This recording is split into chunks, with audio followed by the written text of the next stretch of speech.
The Galactic Council's emergency session had been called for the third time this cycle, and Admiral Zexhai of the Vrithian Empire could feel the tension crackling through the massive crystalline chamber like electricity. Representatives from 47 different species sat in their respective atmospheric bubbles, their various forms of communication creating a cacophony that the universal translators struggled to process. Silence. The booming voice of Chancellor Mordun, a 12-foot-tall insectoid from the Hive Collective, cut through the noise. His four arms gestured dramatically as his compound eyes reflected the holographic display floating in the center of the chamber. We all know why we're here. Show them the footage again. The hologram flickered to life, displaying the restricted coordinates of Sector 7, Alpha 9, known throughout the galaxy as the Forbidden Zone. For 3,000 standard years, no ship had dared venture into that region of space. The ancient warnings were clear in every galactic database. Ships that entered never returned, and long-range sensors detected nothing but empty void and the occasional energy signature that defied all known physics. But now, emerging from the swirling darkness of the zone's edge, came something impossible. The ship was unlike anything in the galactic archives. Where most vessels follow the elegant curves favored by the Altarians or the geometric precision of synthetics, this craft appeared almost primitive yet somehow sophisticated. Its hull was a dull metallic gray, scarred and pitted as if it had survived countless battles. Strange markings covered its surface, angular symbols that hurt to look at directly. "Pause there," whispered Dr. Yelnara, the ethereal representative whose species existed primarily as energy beings. Her translucent form shimmered with anxiety. "Those symbols, they're not in any language database. They're completely alien." "More alien than the Forbidden Zone itself?" scoffed Admiral Zexhai, though his blue-scaled skin had turned a nervous shade of purple. "Nothing should be able to survive in that sector. The gravitational anomalies alone should have crushed any vessel." The recording continued. The mysterious ship moved with purpose, its trajectory clearly planned rather than the random drift of a derelict. As it cleared the zone's boundary, every sensor array in 3 systems suddenly activated. The ship was massive, easily dreadnought class, but it moved with the grace of a fighter craft. "It's scanning us," announced the Krillian observer, its tentacles writhing in distress. "Our deep space monitoring stations are detecting active sensor sweeps. This thing is examining our territories." Chancellor Mordun's mandibles clicked rapidly, a sign of extreme agitation in his species. "The question is not what it's doing, but what it is. No known species builds ships like this. No known species has ever survived the Forbidden Zone. And no known species has technology that can mask their energy signatures so completely." The hologram zoomed in on the vessel's stern, where something that might have been an engine glowed with an eerie blue-white light. The energy output readings made several representatives gasp. The power levels were off the charts, suggesting technology far beyond anything the Galactic Council had encountered. "Perhaps," suggested the Manarian ambassador, her crystalline voice ringing like bells, "we should consider the possibility that this ship originates from outside our galaxy entirely. An extragalactic visitor." "Impossible." Dr. Yelnara's form flickered with skepticism. The energy requirements for intergalactic travel would be astronomical. Even if a species possessed such technology, why would they emerge from the Forbidden Zone rather than approaching through normal space? Admiral Zexhai studied the tactical readouts scrolling beside the hologram. The ship's weapons signatures were unlike anything in their databases. Instead of the plasma cannons favored by most species or the particle beams preferred by the more advanced civilizations, this vessel seemed to carry projectile weapons. Primitive, yet the energy signatures suggested they could punch through the heaviest shielding known to the Council. "There's something else," announced the synthetic representative, its mechanical voice devoid of emotion, but somehow conveying urgency. "Our analysis of the ship's hull composition indicates it contains elements not found on the periodic table of any known world. The molecular structure suggests artificial creation on a scale we've never seen." The chamber fell silent. In 3,000 years of galactic civilization, spanning hundreds of species and countless worlds, they had never encountered anything truly alien. Different, yes. Strange, certainly. But always comprehensible within the framework of known physics and biology. This was different. This was truly other. What are your recommendations? Chancellor Mordun asked, though his tone suggested he already knew the answer would be unsatisfactory. Full defensive alert across all Council territories, Admiral Zexhai replied immediately. Deploy the fleet to intercept coordinates. If this vessel proves hostile, we need to be prepared. And if it proves friendly, the Ethereal asked. Then, we learn everything we can about how it survived the Forbidden Zone, Dr. Yelnora said, her form brightening with scientific curiosity. The secrets that ship carries could revolutionize our understanding of the universe. But as the representatives argued and planned, none of them noticed the small detail that their most advanced computers had missed. Hidden in the ship's hull markings, barely visible among the alien symbols, were 5 simple letters in an ancient script that their databases couldn't identify. It's you, man. The ship continued its steady course toward the populated systems, and, somewhere deep within its hull, beings who had spent generations in the dark space between galaxies prepared to announce their return to a universe that had forgotten they ever existed. Captain Sarah Chun stood on the bridge of the UES Defiance, her weathered hands gripping the command rail as she watched the swirling energies of the Forbidden Zone fade behind them. After 47 years in that hellish region of space, she had begun to wonder if they would ever see normal starlight again. The crew had been born and raised in the zone's twisted reality, where time flowed differently and the laws of physics seemed more like gentle suggestions. Captain, called Lieutenant Rodriguez from his sensor station, his voice carrying the slight accent of the generation ships. I'm reading massive electromagnetic signatures ahead. Looks like we're approaching inhabited systems. Sarah nodded, though her expression remained grim. The Defiance was one of the last remnants of humanity's greatest failure. 3 centuries ago, when Earth's governments had discovered the approaching stellar convergence that would render the solar system uninhabitable, they had launched dozens of colony ships toward distant galaxies. Most had been destroyed in the journey. Some had found new homes among the stars, and some, like the Defiance, had become lost. How many ships in our convoy are still operational? Sarah asked her first officer, Commander Park. 17 out of the original 53, Captain. The Resilience is reporting critical hull damage, and the Endeavor lost their main reactor 2 days ago. We're running on backup fusion plants and whatever we could salvage from the zone. Sarah closed her eyes for a moment, remembering the vibrant fleet that had entered the Forbidden Zone all those years ago.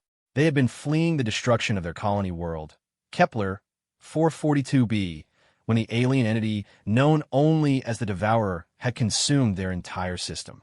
The zone had seemed like their only escape route, even though every species they had encountered warned them that nothing survived those coordinates. They had been wrong about the survival part, though survival was a relative term. Engineering report, Sarah called to the intercom. Chief Engineer Martinez's gravelly voice crackled through the speakers. Captain, I won't lie to you. Our systems are held together with prayer and recycle hull plating. The dimensional engines are stable for now, but I can't guarantee how they'll react to normal space-time.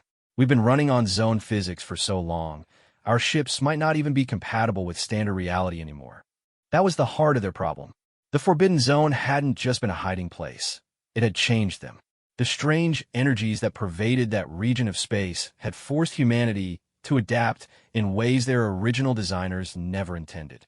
Their ships now ran on principles that shouldn't exist. Their weapons fired projectiles that could punch through dimensions, and their crew members had developed abilities that bordered on the supernatural. Sir, Lieutenant Rodriguez called out, his voice tense. I'm detecting multiple vessels approaching our position. Configuration unknown, but they're moving in a standard patrol formation. Visual, Sarah ordered.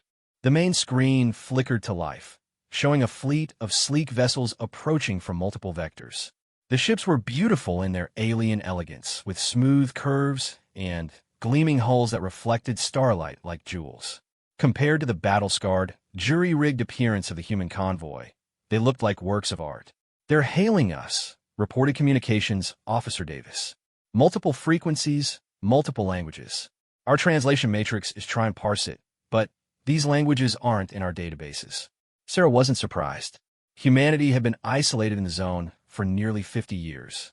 The galaxy had continued without them, and New species had likely risen to prominence while they struggled to survive in their pocket of twisted reality. Can we respond? Working on it, Captain. The universal translator protocols are strange. It's like they're designed for species we've never encountered. Wait, Davis frowned at her console. Captain, I think some of these languages are actually derived from old Earth languages. Sanskrit, ancient Chinese, even Latin. But they've been modified, evolved. That's impossible, Commander Park said.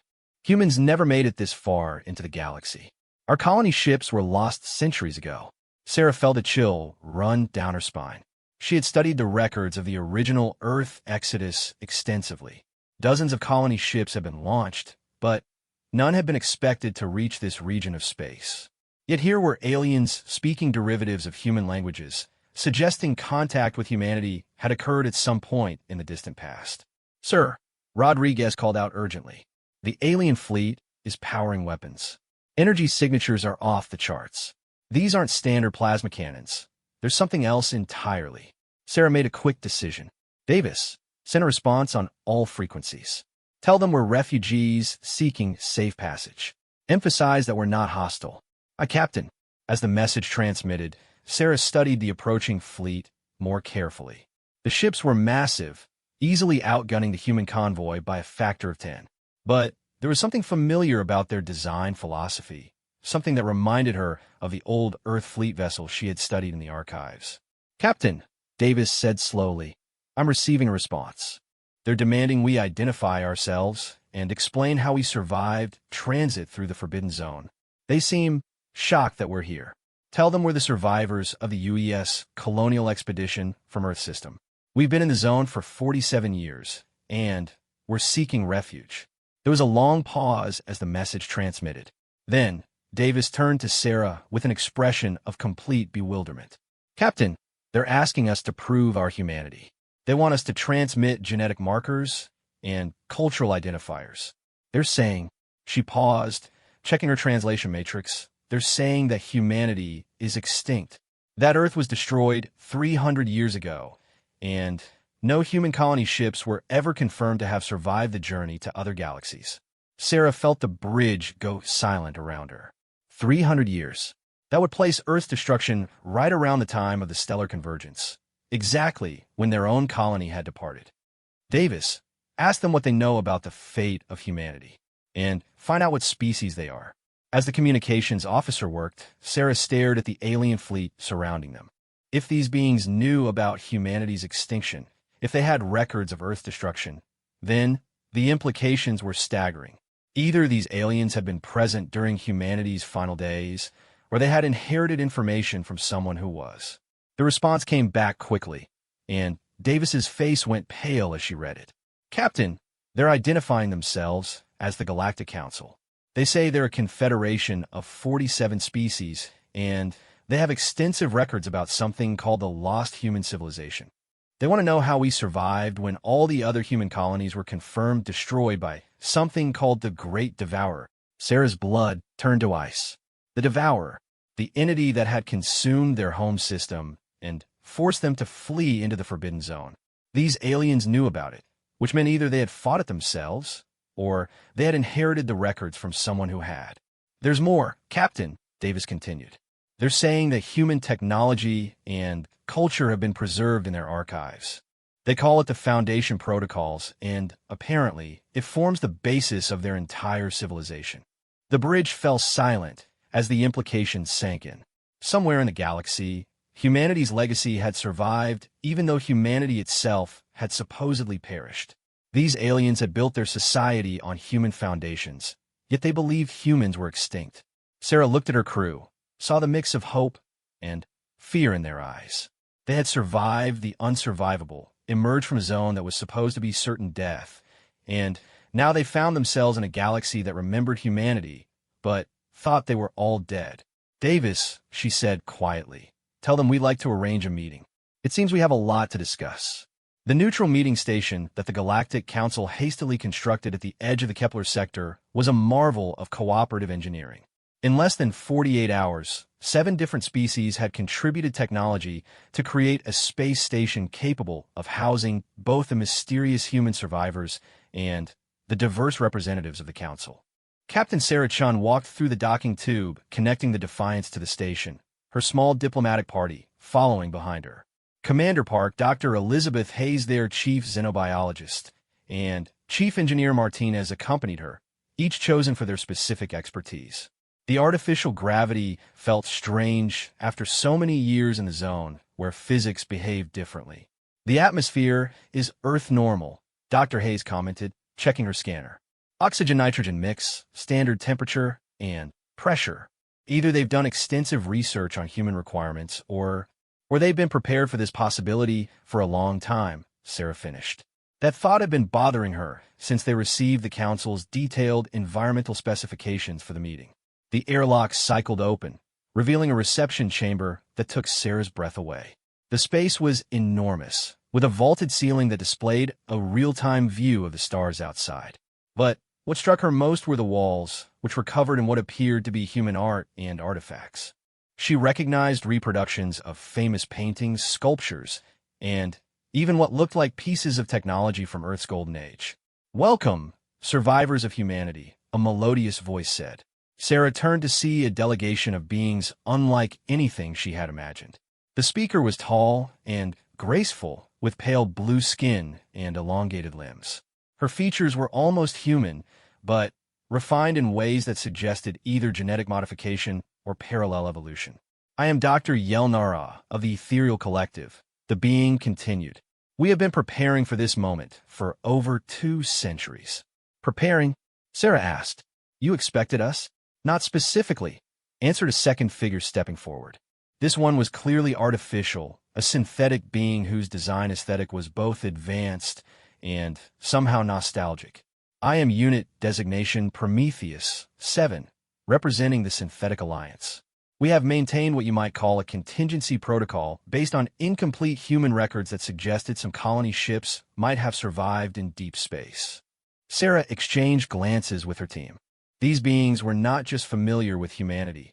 They'd been actively watching for human survivors. A third figure approached, this one more traditionally alien. Admiral Zexhi's scaled features and predatory eyes reminded Sarah of nothing so much as an intelligent reptile, but when he spoke, his voice carried unmistakable respect. "Captain Shun," he said, "your arrival has caused considerable debate within the Council. We would very much like to understand how you survived the Forbidden Zone, but, more importantly, we need to discuss the implications of your return." "Implications?" Commander Park asked. Dr. Yelnara gestured toward a conference area where chairs had been arranged in a circle. As they settled into the surprisingly comfortable furniture, she activated a holographic display that showed a 3-dimensional map of the galaxy. "This is the current political structure of our region," she explained. 47 member species, united under what we call the Foundation Protocols. These protocols are based on philosophical and technological principles derived from human archives recovered from destroyed colony worlds.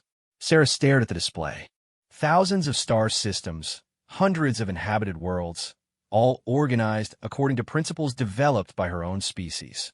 "You're saying human ideas form the basis of galactic civilization?" Dr. Hayes asked. "More than ideas," Unit Prometheus 7 replied. "Your species' approach to cooperation between different cultures, your technological development philosophy, even your artistic sensibilities have influenced every aspect of our society.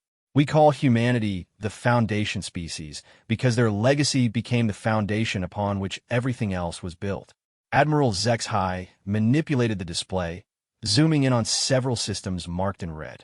"But there's a problem. The same entity that destroyed your home world and forced you into the Forbidden Zone is still active. We call it the Devourer, and in the past 3 centuries, it has consumed 17 entire star systems." Sarah felt her heart stop. "It's still out there?" "Worse," Dr. Yelnara said quietly. "Our analysis suggests it's been growing stronger. Each system it consumes adds to its power, and our current projections indicate that within 50 years, it will be powerful enough to threaten the entire galactic core." The conference chamber fell silent as the implications sank in. Humanity survivors had escaped one nightmare only to learn that the source of that nightmare was not only still active but posed an even greater threat than before. "What have you tried?" Chief Engineer Martinez asked. Everything, Admiral Zexhai replied grimly. Conventional weapons have no effect. Energy attacks are absorbed and converted to increase its power. We've even attempted to collapse star systems before it could reach them, but it simply feeds on the resulting gravitational distortions. Sarah studied the tactical displays. The Devourer's path of destruction cut a swath through space that seemed almost purposeful. It wasn't randomly consuming systems. It was following a specific pattern. "Have you tried dimensional attacks?" she asked suddenly. The alien representatives looked confused. "Dimensional attacks?" Dr. Yelnara asked. Sarah looked at her chief engineer, who nodded grimly. "That's how we survived the zone," Martinez explained. "The energy patterns there forced us to develop weapons and defensive systems that operate outside normal space-time. Our particle cannons don't just fire projectiles. They fire projectiles that exist partially in parallel dimensions." "That's impossible," Admiral Zexhai said flatly. "Dimensional manipulation requires energy levels beyond anything any species has achieved. Not if you've been living in a region where dimensional barriers are naturally thin," Commander Park replied. "We've been adapting to zone physics for nearly 50 years. Our technology doesn't follow normal rules anymore." Unit Prometheus 7's optical sensors focused intently on the humans. "You're suggesting that your exile in the Forbidden Zone has given you capabilities that could be effective against the Devourer?" "Maybe," Sarah said carefully. "But we need to know more about this entity. Its composition, its energy patterns, how it moves between systems." Dr. Yelnara manipulated the display, showing detailed sensor readings from the Devourer's most recent attack. "These are the most complete scans we have. As you can see, it appears to exist partially outside normal space, which has made it impossible to predict its movements or develop effective countermeasures." Sarah studied the readings, noting patterns that seemed familiar. "Dr. Hayes, does this energy signature remind you of anything?" The xenobiologist examined the data carefully. "Captain, if I didn't know better, I'd say this entity is using the same dimensional folding techniques we developed for zone navigation. But that's impossible unless it's originally from the Forbidden Zone," Sarah finished. "Or unless it was driven there by something else." The chamber fell silent again as a new possibility emerged.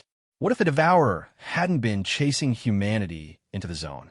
What if it had been fleeing from something even worse, and humanity had simply been in the wrong place at the wrong time? "Captain Dr. Yelnara said slowly, "if your theory is correct, and the Devourer is somehow connected to the Forbidden Zone, then your people might be the only ones in the galaxy who understand it well enough to fight it." Sarah looked around the table at her small crew, then at the alien representatives who had built an entire civilization on humanity's legacy.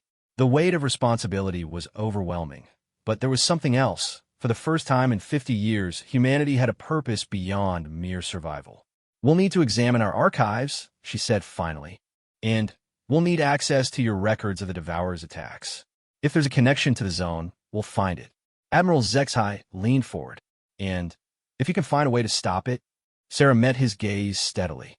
"Then humanity gets a chance to finish what we started 3 centuries ago." 3 weeks after the initial contact, the research facility orbiting the dead world of Kepler 442b hummed with activity. The irony was not lost on Captain Sarachon that they had returned to the very system where humanity's exile had begun, but the extensive archives buried in the planet's crust held secrets that could save or doom the galaxy. Dr. Elizabeth Hay stood before a massive holographic display, showing the combined data from both human and council sources. The patterns were becoming clear, but the implications were terrifying. "The Devourer isn't just consuming matter and energy," she explained to the assembled research team. "It's consuming information. Every ship, every planet, every civilization it touches becomes part of its knowledge base." Commander Park studied the timeline display. "That explains how it's become more sophisticated over time. Each species it destroys teaches it new techniques for destruction." Admiral Zexhai, who had become the de facto council representative to the project, gestured toward a series of energy signature analyses. "Our most troubling discovery is that the Devourer's attack patterns have been specifically adapted to counter each species it encounters. It learned our weapons, our tactics, our defensive strategies, and developed counters for all of them." Sarah watched the data flow across the displays, noting patterns that reminded her of something from the Zone archives. Unit Prometheus 7, you mentioned that your species has preserved human technological principles. Do you have records of humanity's early dimensional research? The synthetic being's optical array brightened. Extensive records, Captain. The archives of New Geneva contain detailed documentation of Earth's final scientific projects, including something called the Dimensional Gateway Initiative. Sarah felt her blood turn cold. She remembered stories passed down through the generations aboard the refugee ships. Legends about humanity's last desperate attempt to escape the approaching catastrophe that would consume their solar system. The Gateway Initiative had been classified beyond Black Project levels, but fragments of information had survived in the personal logs of refugees. "Show me everything you have," she said. The holographic display transformed, showing technical schematics that made even Chief Engineer Martinez whistle in amazement. The Gateway Initiative hadn't been about creating portals between locations. It had been about creating doorways between dimensions, allowing access to parallel realities where Earth's destruction might not have occurred. According to these records, Unit Prometheus 7 continued. The project was abandoned when researchers detected something on the other side of their experimental gates. Something that seemed aware of their attempts to breach dimensional barriers. Dr. Yelnara's ethereal form shimmered with anxiety. "Captain, are you suggesting that humanity's dimensional research might have attracted the Devourer's attention?" Sarah studied the timeline carefully. The dates matched almost perfectly. Earth's final transmissions had mentioned breakthrough success with the Gateway Initiative just days before the Devourer's first appearance in human space. "Not attracted," she said slowly. "I think humanity accidentally let it through." The research facility fell silent as the implications sank in. If Sarah was right, then humanity's greatest scientific achievement had also been their greatest mistake, unleashing a multidimensional predator that had been trapped on the other side of reality. But that would mean, Dr. Hayes said, her voice barely a whisper, that the Devourer isn't native to our dimension at all. It's an invasive species from somewhere else entirely. Commander Park leaned over the technical displays. "Chief, if this thing is from another dimension, would our zone-adapted weapons actually work against it?" Martinez studied the energy patterns thoughtfully. "Maybe better than we thought. Our dimensional cannons don't just fire through normal space. They fire through the gaps between realities. If this thing exists partially outside our dimension, we might be able to hit parts of it that normal weapons can't even detect." Admiral Zexhi's scaled features showed the reptilian equivalent of hope. "You're saying the same adaptation that allowed you to survive the Forbidden Zone might be exactly what we need to fight this entity?" "Possibly," Sarah replied. "But there's another implication we need to consider. If humanity opened the door that let this thing through, then human technology might also be the key to sending it back." Dr. Yelnara accessed the Council's strategic databases. "Our analysis indicates the Devourer will reach the galactic core within 47 years. If your theory is correct, and we could develop effective weapons based on your dimensional technology, we might be able to not just stop it, but actually reverse the damage it's caused." Sarah looked around the research facility, noting how seamlessly human and alien scientists were working together. It was exactly the kind of cooperation that the Foundation protocols encouraged, the same principles that had allowed the Galactic Council to thrive for 3 centuries. "We're going to need more than new weapons," she said. "We're going to need a complete reconstruction of the Gateway Initiative, but in reverse. Instead of opening doorways to other dimensions, we need to create a dimensional prison." Martinez whistled. "Captain, the energy requirements for something like that would be astronomical. We need the combined power output of dozens of star systems." "Which is why," Admiral Zexhi said, understanding dawning in his voice, "this cannot be a human project or a council project. It needs to be a combined effort using both human zone-adapted technology and council resource capabilities." Unit Prometheus 7 processed the implications with mechanical precision. "The logistics are staggering. We would need to coordinate the efforts of 47 species, develop entirely new technologies, and complete the project before the Devourer realizes what we're attempting." "There's something else," Dr. Hayes added quietly. "If we're wrong about this, if the Devourer isn't from another dimension, or if our weapons don't work, then we'll have revealed our capabilities to an entity that learns from every attack. we'd be giving it exactly the information it needs to counter our last hope. Sarah stood at the center of the facility, surrounded by representatives of species that had built their entire civilization on human foundations, working alongside humans who had been presumed extinct for centuries. The weight of decision pressed down on her, but beneath it was something she hadn't felt since before their exile: genuine hope. "There's a phrase humans used to use," she said. "Fortune favors the bold. We've already lost everything once. Our entire species was reduced to a handful of refugee ships, hiding in a place where nothing was supposed to survive. But we did survive, and we adapted, and now we have knowledge that no one else in the galaxy possesses." She gestured toward the combined data displays, showing human and alien technology integrated in ways that neither species could have achieved alone. "The Devourer consumed our worlds because it thought we were just another species to be absorbed. It doesn't know we're still here, and it doesn't know what we've learned. That gives us exactly one advantage: surprise." Admiral Zexhai studied the tactical projections. "How long would you need to modify your weapon systems for a full-scale engagement?" 6 months to retrofit the convoy," Martinez replied. "But for a dimensional prison of the scale we're discussing, we need at least 2 years to develop the technology." "We might not have 2 years," Dr. Yelnara warned. "The Devourer's latest trajectory suggests it's accelerating toward the core systems." Sarah looked at the star chart showing the entity's projected path. "Then, we don't wait for the perfect solution. We modify what we have, test it in small engagements, and learn from every encounter. The same way we learned to survive the zone." Commander Park smiled grimly. "Adapt or die. It worked for 47 years. It's going to have to work for at least 47 more," Sarah replied. "Because this time, we're not just fighting for survival. We're fighting for the chance to go home." The final confrontation came sooner than anyone expected.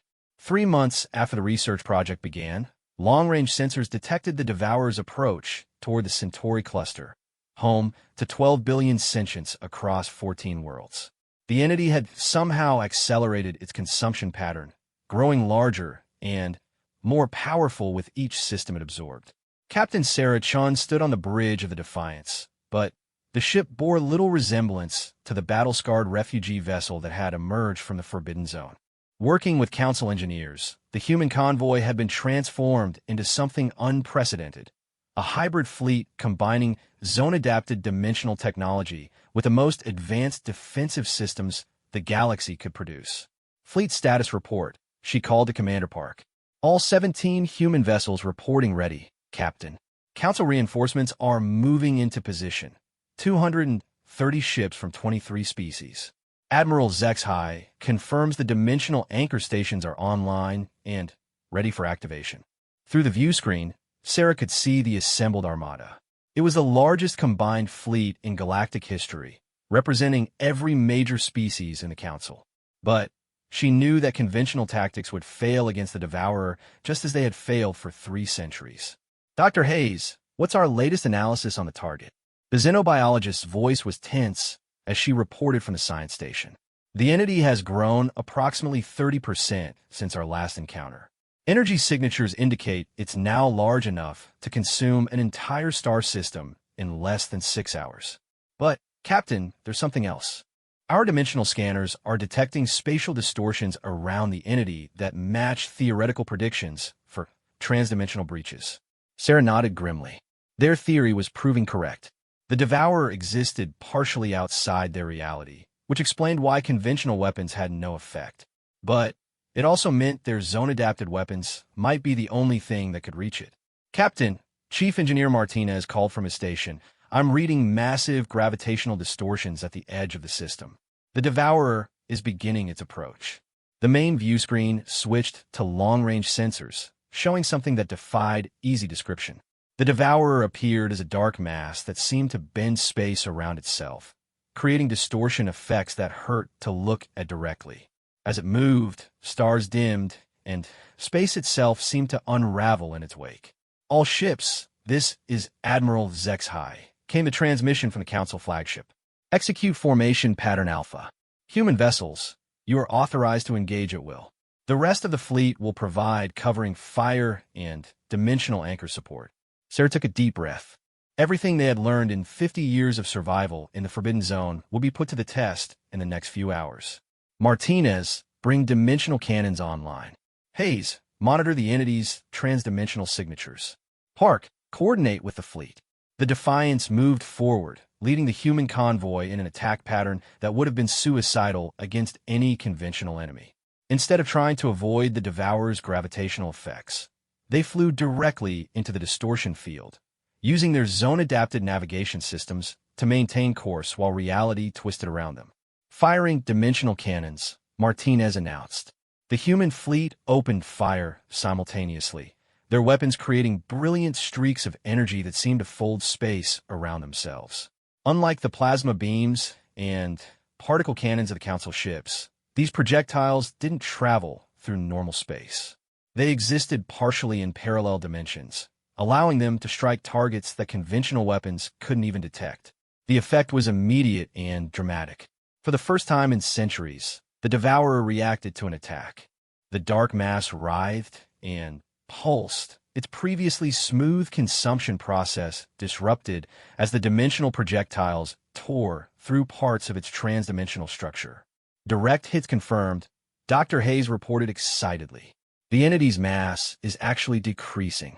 Whatever it absorbed from the last system, we're forcing it to release energy to repair the dimensional damage.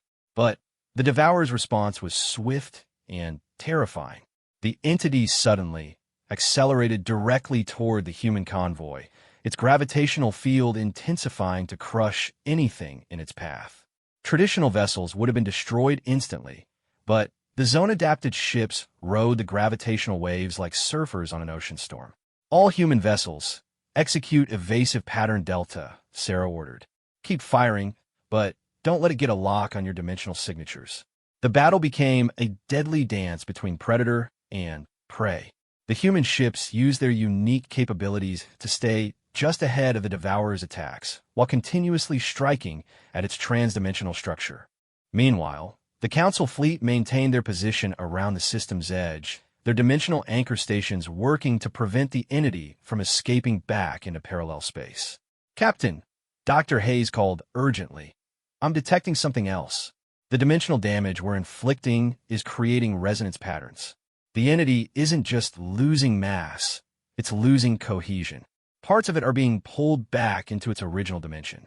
Sarah realized what was happening. They weren't just fighting the Devourer. They were slowly forcing it back through the dimensional breach that humanity had accidentally opened 3 centuries ago. Admiral Zexhai, are you getting this data? She transmitted to the Council flagship. Confirmed, Captain Shun. Our anchor stations are detecting massive, transdimensional activity. Whatever you're doing, it's working. But as the battle continued, the Devourer began to adapt. Its attacks became more focused, targeting the human ships with gravitational lances designed specifically to disrupt their zone-adapted navigation. The entity was learning, just as it had learned to counter every other species it had encountered. We're losing ships, Commander Park reported grimly. The resilience is gone, and the Endeavor's reporting critical damage. Sarah watched as more of her people died, fighting an entity that her own species had inadvertently unleashed on the galaxy. But she also saw something else. The Devourer was growing smaller with each attack, its dark mass losing definition as more of its structure was forced back into parallel dimensions. All remaining ships, form up on the Defiance, she ordered. We're going to make one final run. Martinez, prepare to overload the dimensional cannons. Everything we've got in a single concentrated burst. Captain, that could destabilize our own dimensional generators, Martinez warned. Then, we better make it count, Sarah replied. The surviving human ships formed a tight formation and accelerated directly toward the Devourer's core, their dimensional cannons charging to levels that pushed their zone-adapted technology beyond safe parameters. Behind them, the entire Council fleet fired everything they had, creating a wall of conventional energy that helped mask the humans' final approach. At point-blank range, the human convoy unleashed their dimensional arsenal in a coordinated burst that tore through space-time itself. The effect was like watching reality collapse in on itself. The Devourer's dark mass suddenly contracted its gravitational field reversing as it was pulled backward through dimensional barriers that were never meant to be crossed. For a moment, space itself seemed to hold its breath. Then, with a flash that could be seen across 3 star systems, the Devourer vanished, pulled back into whatever parallel dimension had spawned it. In the sudden silence that followed, Sarah looked around her bridge at the surviving crew members who had just saved a galaxy. Outside, the Council fleet was broadcasting victory signals, but she felt only a profound exhaustion. "Captain," Dr. Hayes said quietly, "I'm detecting something else. The dimensional breach is sealing itself. Whatever opened the door 3 centuries ago, it's finally closing." Sarah nodded, understanding the implications. Humanity's greatest mistake had finally been corrected, but at a cost that would echo through history. Of the 17 ships that had survived 50 years in the Forbidden Zone, only 8 remained. Admiral HFY, to all vessels, came a transmission from the Council flagship. "The threat has been neutralized. The galaxy is safe, thanks to the courage of humanity's survivors." As the fleet began its return to Council space, Sarah stood before the memorial wall in the Defiance's observation deck. It now bore the names of thousands of humans who had died in exile and dozens more who had given their lives in the final battle. But for the first time in 50 years, those names were accompanied by something else: hope. "Computer, begin log entry," she said. "This is Captain Sarah Chun of the United Earth ship Defiance. Today, humanity officially ended its exile. We came home not as refugees or survivors, but as defenders of a galaxy that had preserved our legacy long after our supposed extinction.